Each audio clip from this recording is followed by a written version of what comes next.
अगली बात को पहले हम यह कंसीडर करते हैं कि एंगल हमारा क्या चीज़ है या एंगल किसको कहते हैं। तो शायद आप लोगों ने डेफिनेशन पढ़ा होगा क्लास 10th में।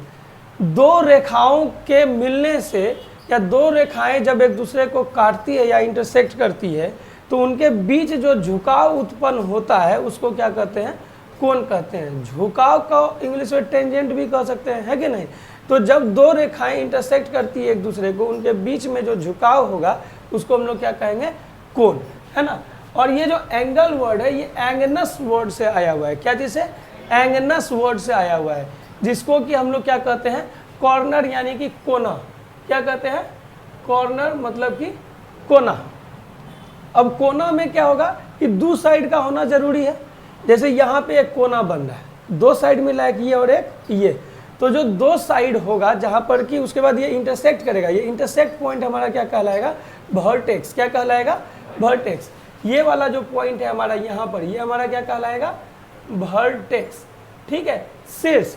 और उसके बाद जहाँ से एंगल स्टार्ट होता है, जहाँ से एंगल स्टार्ट होता है, स्टार्ट को जहाँ से कोई भी चीज़ को हम स्टार्ट करते, प्रारंभ करते, उसको क्या कहते हैं, इनिशियल। तो ये हमारा क्या कहला जाएगा, इनिशियल साइड। और जहाँ पे अंत होगा उसको हम लोग फाइनल भी कहते हैं, और यहाँ पे हम लोग क्या कहेंगे, इसको टर्मिनल, ठीक है। तो दो तीन वर्ड्स हमारे एंगल में इंक्लूड हुए। पहला क्या कि इनिशियल साइड, दूसरा हमारा टर्मिनल साइड, और तीसरा वर्टेक्स। वर्टेक्स का है जहाँ पर कि दो रेखाएं या दो लाइन एक दूसरे को इंटरसेक्ट करेगी, तो वो जो मिलने वाला पॉइंट है उसको हम लोग क्या कहेंगे, वर्टेक्स यानी कि शीर्ष। वर्टेक्स मतलब कि शीर्ष।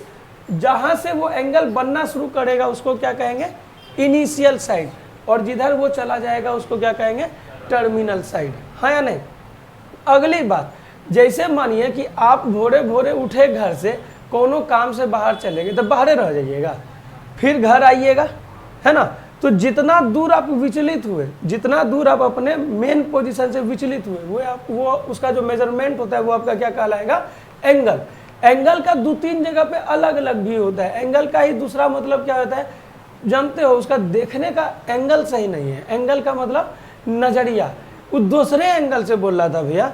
अब इसका मतलब थोड़ा नहीं कि 60 डिग्री की जगह 45 डिग्री पे जाके बोलना शुरू कर दिया, उसका नजरिया अलग था, वो अच्छा विचार से नहीं बोल रहा था। तो वो हो गया हमारा सेंस ऑफ ह्यूमर में।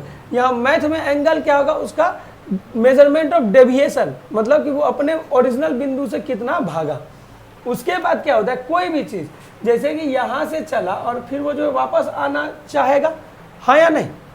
तो ये जो मेजर ऑफ एन एंगल कह रहा है, यही बात, the measure of an angle is the amount of rotation perform to get initial point. यानी कि अपने प्रारंभिक बिंदु को प्राप्त करने के लिए जो ये हमारा रोटेशन करेगा, जो हमारा ये घुमाव करेगा, घूर्णन करेगा, इसको हम लोग क्या कहेंगे, एंगल। इसको रोटेशन वर्ड क्यों दिया, क्योंकि देखिए ये एक निश्चित बिंदु है जिसके कि चारों बगल हमको घूमना है। ये क्या है, एक निश्चित बिंदु है जिसके कि हमको चारों ओर घूमना है। और जब हम किसी एक्सिस या फिक्स बिंदु के चारों ओर घूमते हैं तो उसको क्या कहते हैं, घूर्णन गति कहते हैं। बात समझ में आ रही है, क्लियर है कि कोई दिक्कत है नहीं ना। तो मेजर ऑफ एन एंगल को हम कैसे डिफाइन कर सकते हैं, major of an angle is the amount of rotation. कैसे कहेंगे, अमाउंट ऑफ रोटेशन।